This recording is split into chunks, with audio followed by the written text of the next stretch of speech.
I wrote down the big three broken things. Yeah. Valkryie, Yeah. the Hungry Hog, and the other thing I wrote it down, a Seekr, The obviously. Seekr gear set, yeah. So let's start with Valkryie. So the Valkryie is a set of 2 submachine guns. One that was previously the Valkryie, and a new one which is of the same type. And if you switch back and forth between them, is the intent, you build up a buff on one that can be used by the other. But that's not what was happening. Some glitch made it so that the first one could use the buff it was building and keep building it forever. So it cost a decent amount of damage. And it pretty much defined the Dark Zone meta for the week. People were erasing each other with it. Yeah, it basically wasn't even a meta, right? It was like basically giving people the ability to cheat, but legitimately. So what of the Valkryie will people see in the next iteration of the PTS? Well, first of all, they're going to be named Hilder and Ayer. So correctly named. Correctly named. Yes. One of them is gold and one is silver. And the Hilder builds up a buff for critical strike damage that the Ayer can use. Okay. And while you're using it with the Ayer, it will be dropping. So the intent is the same, it's just that now you have to use it. It will work. Yeah. It will work only. It'll work. In before it might not, and in PTS week 2, there's probably something else. No, I have confidence that this will work because I think also the value was down from 100% to 30%. Now, and that's subject to change. We'll see. Of course. So the next thing was the Hungry Hog. The Hungry Hog had a math error. So it was 2%. It was 200% instead of 20%. Oh yeah, yeah. So what it's going to be though, it's going to be a 10% per stack, and it's going to stack a max of 5 times. Is what we're going to try out for the next phase of the PTS, which should be a little bit more reasonable. So it should still work with Meticulous, but therefore you're going to build up to 50% damage increase. Yeah, that's the and intent. then you would keep it, especially if you use Meticulous, you could keep it as long as you can shoot. So I mean, I really like the idea of a Hungry Hog being an awesome PvE weapon. I mean, obviously this throughput type of weapon. Isn't going to be the kind of thing that. I mean, I'm sure someone will find a way to use it in PvP, but it's not the kind of thing that is PvP focused. No. I think it's really cool. Maybe the way that Solid FPS was using it was a little bit much. Solo and Legendary. That's not the intent. But I'm excited to see what it's like in week 2. I think it's Lepanto is saying that 10% is a bit underwhelming. Maybe. But still, that's PTS. So if we realize that it's not enough. The easiest thing for us to tweak are the numbers and the values based on when we see people play with it in a reasonable way.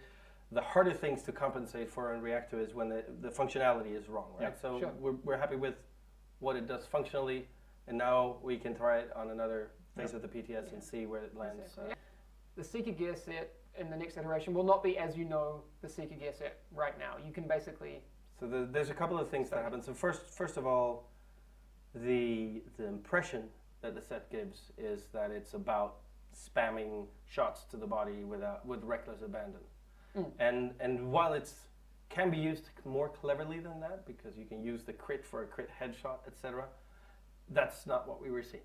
No, it's and also the crits are a powerful way to proc things like the caduceus and other things like that, self-preserve, whatever. So we're gonna go a different way with it. We're gonna have it so that after 2 shots to the body, you're gonna get a 200% headshot multiplier for your next headshot. Yes. So you actually have to use some precision to cash that in. Yes, and the 2 and 3 piece are also changed. Yes, so you don't get, as the 2 piece, you won't have the 10% body damage because that's... So there's going to be a utility stat there. We're going to try with some of the new stat, resist all for it. Yeah. Okay. And the 3 piece? And the 3 piece is where the body shot damage ends up. At 5% though? At 5%. We're going to try 5%. We're going to try 5%. Yeah. With that. I mean, the math works out to somewhere around it. If you look at other damage increases. Yeah, I mean, people are already in chat saying that's way better. Some people are a little bit mad. Probably a lot of Valkryie. I think it's gonna play really nicely with marksman rifles. It's going to also play really nicely with assault rifles that rise because you're gonna you shoot to the body and eventually you'll hit the head. It doesn't drop that buff until you hit the head, so you can just. Yeah, is this something that we're going to see maybe very, very skilled players using with burst fire weapons? Burst fire weapons would be made for it. If you put it center mass and then let it climb up to the head, you're gonna do pop, pop, pop, body, head. Cool. At least for me, and we'll get get to why the MDR is going to be very exciting about that. MDR is going to be good. I think with the fast-firing marksman rifles, especially the SVDs, is going to be really good. Yeah. But there's also edge cases where the M44 is going to be really, really good because you have the additional 200% headshot damage. And this is my question to you. I think we're going to have to watch out for that. It's not times 200%. It's 200 extra. Yeah, it's so we're going to have to dial that in. We're going to see if it creates a one-shot meta, but that depends on, does it drop the buff after X seconds or something to prevent you from stacking it up on some NPCs over here and then drop the guy over there? Yeah. There's all these kinds of things we can do to it, but this is the base thing that we're going to try out for now. Yes. Yeah. The MDR is getting a 65% base damage increase. So feel good about it. So it's going to be decently close to some of the lower end marksman rifles, like the SVD, in terms of power. I feel very, very good about this. To be a thing. So also because we're changing resistances some in this patch, generally people are going to be under status effect for shorter amounts of time. Yeah. Which means that part of the MDR buff is the distracted talent also gets an increase. So it's going to actually be a better talent on it as well. Cool. What about Historian? I was using it today. I think Historian's really good. It's a very, very interesting gun. I think Tacticians might not be working quite. We have some reports that if people are using a skill, it'll consume your tac buff. And Tacticians is fixed now. We found all the problems for the next PTS. But I was running Tacticians with the Historian today. It's a lot of fun. It should be good. Cool. And the one thing we've done to the Historian is that it had a really annoying explosion sound, and that's been fixed. The sound was kind of annoying. It was a bit overwhelming. We were running 3 Historians in our group today, and it was like we're everywhere. Yeah. Okay. Somebody was asking about the showstopper. Yeah, we're going to increase the showstopper some as well. Yeah. It's been underperforming. Base damage-wise or talent-wise? Base damage-wise. Okay. Yeah. Talent doesn't go much anywhere further because it already goes to sort of pinpoint accuracy. So base damage. Yeah. Okay, cool. The other big thing that you've been working on is about stats and gear stats. Right. So this is coming with the next PTS. And we had a big workshop with the ETF members where we talked about armor and health and what stats you pick as majors and things like that. And the change that we made to the armor bonus, turning it into health, is just the first step of the results of that workshop and what we do. So what we're going to do now is, first of all, we're gonna hand out free base health to everyone. Yeah. I think it's tier 5. It's somewhere around the 80,000 health region that's going to be just given to you for free for just existing. So people don't have that in no. PTS 1? No. So right now everything comes from your stamina on your gear. You're still going to have the stamina on your gear. Okay. But that allows us to take some of that health that we added for free, take that away from the major bonuses and the stamina, so that those bonuses aren't so valuable that you can't pick anything else for them. Yeah. So that should allow us to keep people at high survivability, or the survivability that we were targeting, while allowing them to pick some other stats. Yeah. So to that effect, we've also gone through and house cleaned a little bit in the stats of gear. So we made sure that there's some lesser used stats we've thrown away on new gear. Some stats that we felt weren't readily available, such as crit chance for all the SMG builders, are now available on more pieces of gear. Holsters can now roll, instead of pistol damage, they can actually roll a very sizable chunk of reload speed. That's cool. And you can even find a pretty large amount of stability on one of the pieces if you're struggling in that area.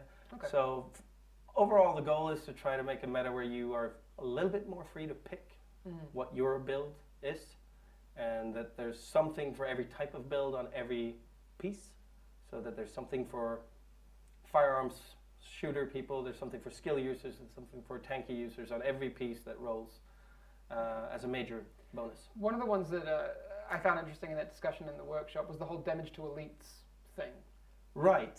So damage to elites, especially moving into the era of legendary mode, is a more niche stat than armor damage, because both veterans and elites have armor.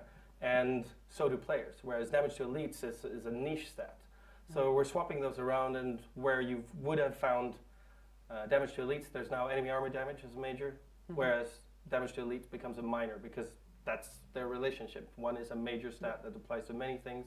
One is a niche stat that applies to fewer things. Bruno Silva in chat is saying more RNG.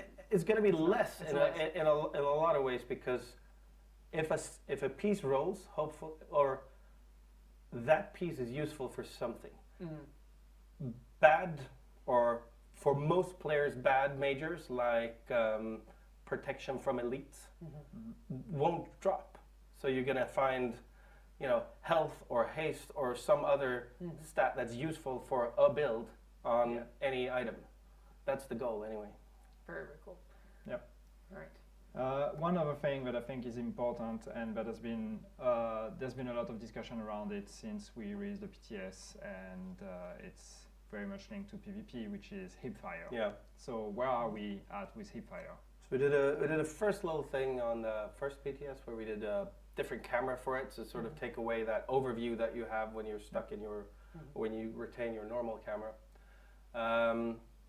There's a couple of ways we could go with hipfire. Obviously, hipfire should function in the game. It's a part of the game, but it should be a panic reaction that's not very effective. For the next PTS, we're going to go with adjusting spread and recoil quite aggressively when you're hipfiring. If that turns out to not feel good or not be right, then we can try other things later. Cool. But that's what's going to happen in the next build. Moving on, there will be a next phase of the PTS. Yes. Where are we at with that? So we have a phase 2 that is coming, or PTS 2, or PTS week 2, even though we don't want to think of PTS as weeks. So yeah, we have a PTS 2 that is in development. The build is almost ready. It's going through the final testing, so hopefully we can have it released as soon as possible. We'll have patch notes that are going to be published that are listing a lot of, all the things that we've been talking about. So that's going to be containing more things than just what we've talked about. One of the big things that obviously we announced like last week in your great state of the game, Thank you. where you had so many viewers because I was not in. Yeah, you should just leave now. See what happens. Well, you shouldn't leave. the last end game mode. Yes. So this is something that we definitely want to try on the PTS, obviously. So this is going to be made available with the next PTS, and coming with the last end game mode is also something that we really want to try and really need to test on the PTS. It's going to be normalization. Yay! So the idea of normalization is, and I've seen some people asking in the chat about it, the idea is to, or maybe you want to talk about it. You go. You're on the roll. To be fair, it is a redstone thing, so we might proviso. Yeah. We might I don't want to misrepresent. We might get something wrong, but we'll try our best. So redstone folks, I hope we'll do they this might right. be watching. But no, the idea with normalization is just to, how do we kind of try to limit the impact of min-maxing your gear and all that in the PvP of Last Stand. So the idea with normalization is, first, it's something that only applies to Last Stand. It does not apply to the Dark Zone. And when you go in Last Stand, we are basically going to work some magic with the stats that you have on your character based on your gear and all of that to make sure to limit the impact of randomness on your gear, basically. So how does that work? I actually have the list here of the normalization. What does that mean? And keep in mind, before I list all of that, because I'm pretty sure some people will have opinions about it, keep in mind this is basically version 1 that we're going to put on the PTS. Just a test. That's the version 1. It may work, it may not. We will see based on your feedback. So keep that in mind. But the idea is, so what happens when I jump in a last stand match and I get normalized? So all your gear first is going to be increased. Why are you laughing? Just some comments. Yes. People are saying fun stuff. Stop distracting Yannick. He has an important job. job. I'm lost. I'm God. I'm not used to this anymore. All right. So all your gear first is going to be maxed to gear score 256. So that's it. You can go there with gear 163. It's going to become a 256. That's the first part. This is just temporary, okay? Keep that in mind. When you leave Last Stand, then you're back with your normal gear. So 256 for the gear pieces, basically all the main attributes, firearms, stamina, and electronics are going to be maxed out to the maximum roll possible, which is, I can't remember, 1275 or something like that. Or Anyway, so they're going to have the maximum value that they can have based on the fact that they are 256 now. Then on that, yeah, no, I'm with you. Keep going. Did I lose you? No, I'm good. Keep going. Okay. 1272. Stay with me because there's a bunch of things. Theory crafters in the chat. Yeah. 1272. I was not far. I said 1275. Yeah. Then the next thing that happens is, again on gear pieces, some of the bonuses are actually going to be uniformly scaled. So this is the weapon type damage. So it's all the pistol damage, SMG damage, and all of that. The skill power and the health. These are going to be uniformly scaled, which means that they're all going to be brought to the same value, to a uniform value. Great. Then all the other bonuses, though, these remain the same. They are not changed. Okay. So they will have different values depending on the player and depending on your gear. That's for the gear pieces. Then for the weapons, so the same. They're brought to gear score 256. The talents are going to unlock based on the attributes that have been normalized on your gear. So your maxed roll stuff. So the maxed roll stuff. So normally it should be easier for you to unlock talents, but that depends what kind of stats you specialized in. Then the mods will act as normal, and all the other stats are also unchanged. So the RPM, the reload speed, and all these kind of things will be unchanged. The armor mitigation value is going to be set at the same value for everyone. So everybody has the same armor mitigation, so there is no min-maxing your armor. Max rolled armor. Yeah, max roll armor, basically. And then all the things that player talent, the gear set bonuses, weapon set bonuses, all these kind of things, they apply normally. Yeah, the ones that create the personality and rotation of your build. Yeah. So the end result is that you should keep the identity of the build that you have equipped on your character, that you have developed on your character, but therefore the importance of the rolls, the min-max rolls that you have on your build is kind of limited and reduced because you are maxing everything. Exactly. But the normalization is for last stand game mode. It's not something that's going to be active when you're PvPing in the Dark Zone. That's stats free for all as it was always talked about. Also, skill power. A few changes to skill power. Do you want to fill in for Mathieu? I'm not. I wouldn't want to fill in for Mathieu, but the main thing is that this changes to skill power in the PTS were vast, and we knew we were going to have to make adjustments. So adjustments are coming. Specifically to make sure that haste and skill power can be picked for various different reasons. Yeah, it's. I think it's not a complete change compared to what we did in PTS 1. It's just more of an adjustment and a tweak. The end result, also was said by Mathieu, who worked on it, is that first, the idea is to make sure that skill haste is valuable. So the impact of skill power on cooldowns is going to be limited. What that means is that when you have low skill power, you will actually have higher cooldowns than you have right now because you will be less reliant on your skill power. And when you have high skill power, if you only use your skill power, your cooldowns are going to be a bit longer compared to what you have now. Which should be good news for the solo players, and we know that we have a lot of solo PvE players, and we hear you guys, we totally hear you, that yes, a lot of changes we've done may have an impact on your experience, so that's something we are monitoring.